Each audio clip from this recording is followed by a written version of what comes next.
Wow, just wow. I have no words to express my gratitude for all the support I received from everybody over the past 3 days. I never imagined nowhere near the type of response my video would get. I had so many people, obviously hundreds of people literally commenting on the video on the YouTube as well on my Discord server. Some people even reached out to me directly via direct messages offering words of encouragement, support, sharing their life stories as well, what they've been through, how they've overcome it, how they've dealt it. People from various backgrounds reaching out to me, trying to help, see how can then obviously help me figure something out so I can keep doing the content for you. I never realized that my content is that helpful to that many people.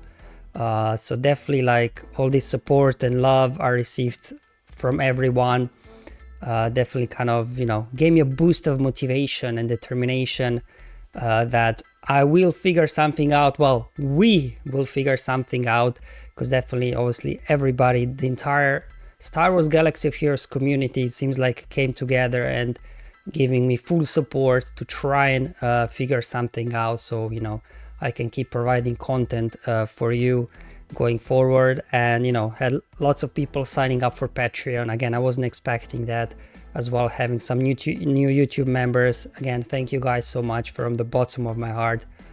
I really don't know what to say. I wasn't expecting it. Deeply grateful. And also some good news, I guess. It's been just 3 days since I added ads on my website. And obviously, we need like probably a full month or two data to really see, how the revenue will be coming in there from running Google Ads. But first 3 days definitely seem promising, which, kind of again gives me the confidence that things will work out, and as well gives me motivation to just keep going and keep making content for all of you beautiful heroes out there. I guess I'll do another video update maybe a month down the line, just once we see how things settle in with the adverts. Obviously also during the conquest period, usually my website gets more views, so again I'll be looking out on that just to see how those adverts perform. But it looks very promising, so I'm feeling very optimistic right now that adding ads to my website seems like in combination obviously with influx of new Patreons will be enough to kind of not completely close that gap of the pay cut, but enough that I will not need to go out, find a second job, which means I still will have time as I have now to keep making content for you, keep as well maintaining, updating my website as well. So good news, I guess, for everybody, for me and for the community. Again, very extremely grateful for all the support I've got from community. Again, thank you guys. I don't know what to say anymore, but really thank you. All right, and now for today's challenge. Like maybe my life for the past 4 months, this one is a bit challenging. It's a bit of annoying, I guess. It's just the combination of the enemy, the modifiers, the team, and the feats we have to do. Now we are back to the new format, I guess, of just having kind of one feat really complete. We got the faction feat and one extra feat because they did release yesterday new Marquee Omega, which means one of the feats is use Omega at 7 stars, which obviously I won't be able to do that, but at least I can show you for the Mandalorians 2 different teams I put together, and as well win after defeating 3 enemies in the same turn. Couple of options, but again a very tough challenge today. Quite a bit of RNG in this one, so hopefully you can do the best as you can with what you have. So in terms of the feats, we have to win with a full team of Mandalorian units. I did some testing. It seems like you will either need a Maul Mandalorian team or Bo-Katan Mandalore. I tried to do like with OG Mandalorians, but the C-Lester meter train is really tough to handle really. So those are the 2 options I was able to do. And then for Crush and Feet, use one of the Galactic Legends if you have. Otherwise, I was able to as well do the Darth Vader Watts Tambor trick for that as well without using Galactic Legends. So it's a bit tricky, but I was able to get it to work. Again, in terms of enemy, we have, well, luckily there's Pow there. Imagine it would be even the 3PO and Chewie in there. It would be even tougher. But even then, these guys, the Terminator train is real. Now, in terms of the modifier, part of the tribe, I actually do like this modifier a lot. It's very fun to use. However, today didn't play that big of a role just because you hardly have time to use it because enemies just constantly coming at you in waves with their Terminator train. Then they use as well rally the tribe, and you know, aside from I guess C-3PO, they're all attackers, so that means mass assists, more Terminator train for them. So today I wasn't able to enjoy as much this modifier, to be honest, but otherwise yeah, I'm a huge fan of this one. Because what it gives you is a certain special ability, and then if attacker uses, everybody's called to assist.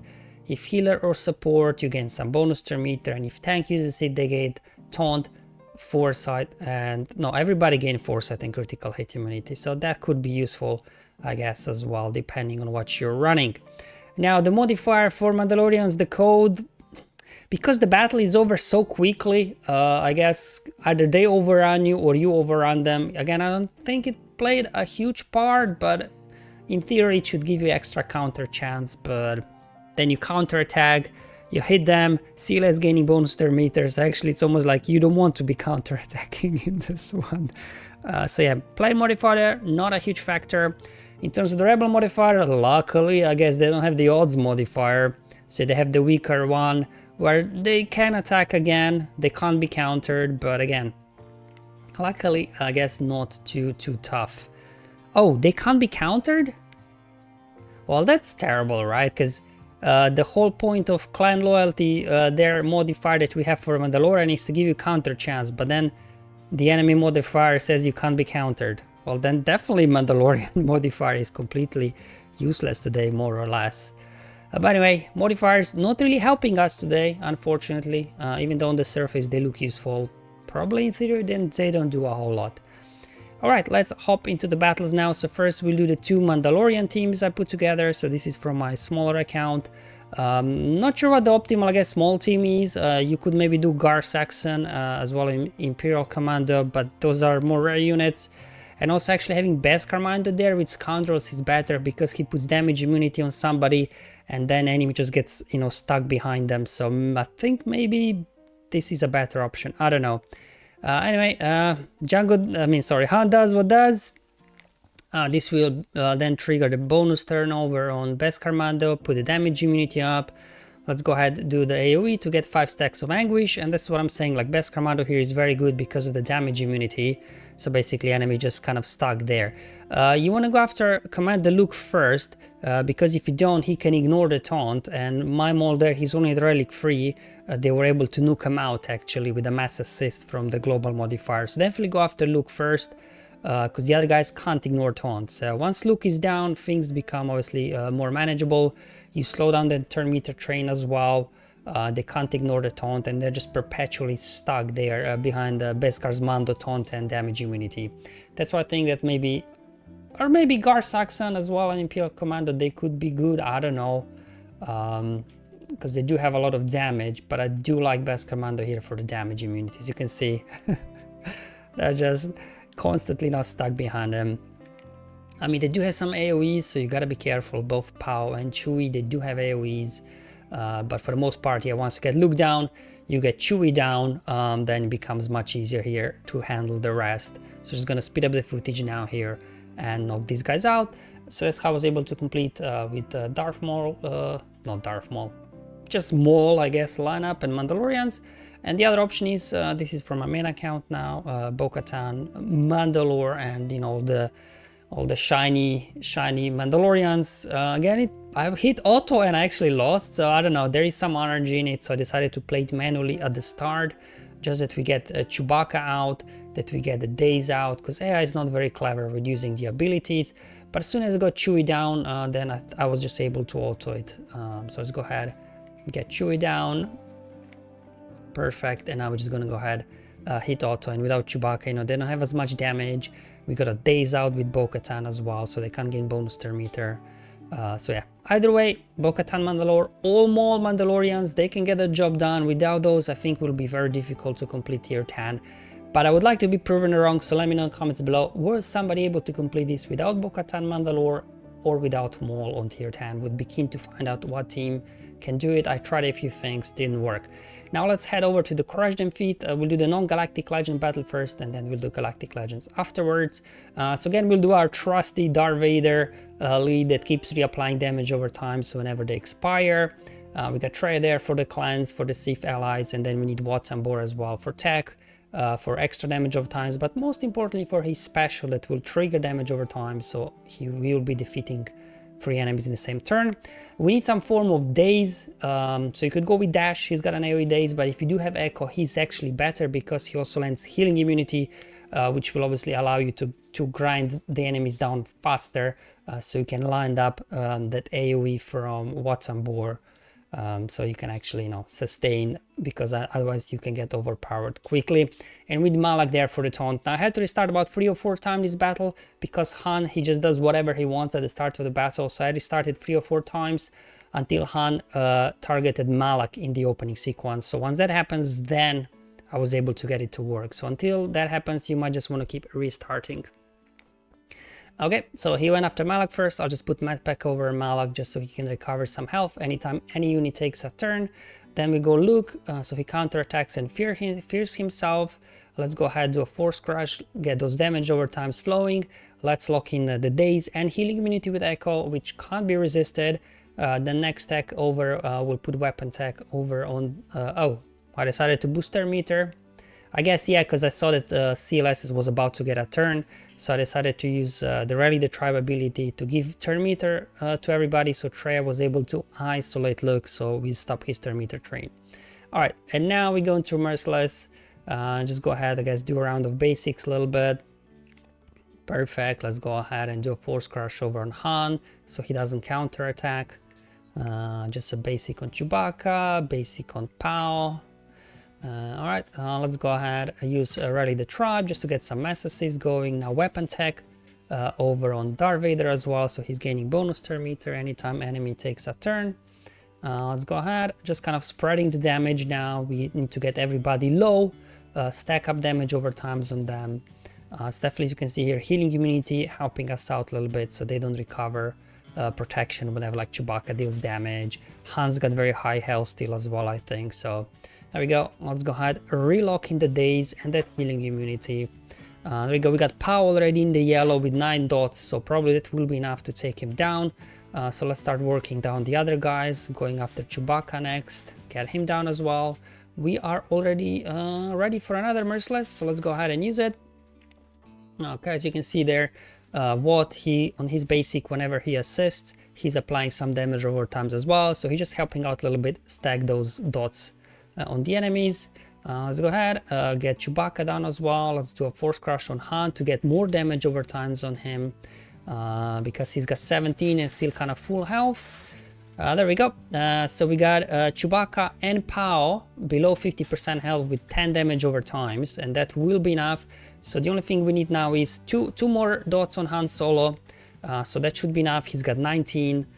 He's a bit lower than obviously 100% health. Let's go ahead, use the Watt special ability. Oh, nearly took down C-3PO there as well. So that's how I was able to line it up. Again, not the easiest thing to do, so obviously if you do have Galactic Legends that can help you out, use them. Lord Vader, maybe for more damage over times, will be able to probably line this up easier. Otherwise, if you do have somebody like Sith Eternal, Rey, or Supreme Kylo Ren, they all have big AoEs as well. So that can help you out. Here I'm just gonna go with Sith Eternal Emperor because maybe it's the easiest thing to line up from all the Galactic Legends. You just kind of wait for your ultimate, work down the enemy a bit, and then unleash the ultimate power. So I'm going to go ahead, link up Han, I guess, I don't know, link up Luke, get them a little, slow them down a bit. Let's go ahead, fear everybody, another round of fear. Let's see if we can get a shock on the board. So Malak taunts, good. Let's go ahead and put Medpack over Malak again, just so he can recover some health, because he'll be taking a lot of hit coming his way. Let's go ahead and do an AoE. So now, while we are obviously waiting for the ultimate to come online, just kind of spreading the damage, get everybody low into health, and then once we get to the ultimate, obviously 2 linked enemies get instantly defeated, and then we just need to at least take down one more with us on that AoE. That's why we do need to work down non-linked enemies to make sure that they are low health enough to be defeated. So I've got Chewbacca now in the red, so just let him be there, no AoEs. I need Chewbacca alive, so once I do hit their ultimate, we can go ahead and take him out as well. So we got everybody kind of low now. Let's do a couple of hits more on power. Sure, let's go ahead, just do the basic, and there we go. Let's go ahead, ultimate power coming your way. Was able to take everybody down. That's why I think if you do have Sith Eternal Emperor, this could be the easiest way to line it up. Again, another option, Rey, Supreme Kylo Ren also, or as well, you know, the Darth Vader Watt trick. Take some time to line it up. Maybe if you do have Lord Vader, you could slot him in as well. Maybe instead of Echo or something, just, you know, to get more damage over times out there. So that could help. Alright guys, that's all for today's challenge. Again, thank you, I can't thank you enough and express really from the bottom of my heart the gratitude for all the support I've been receiving. It really gave me a nice boost, you know, get me back on track, and, you know, again, feeling motivated, hopeful, optimistic, positive about the future, both, you know, personally as well as for my content and my website. So let's just keep going, and I'm sure everything will work out in the end. Thank you for watching, I'll see you in the next one, but until then, have fun, enjoy life, and may the RNG be with you, my friends.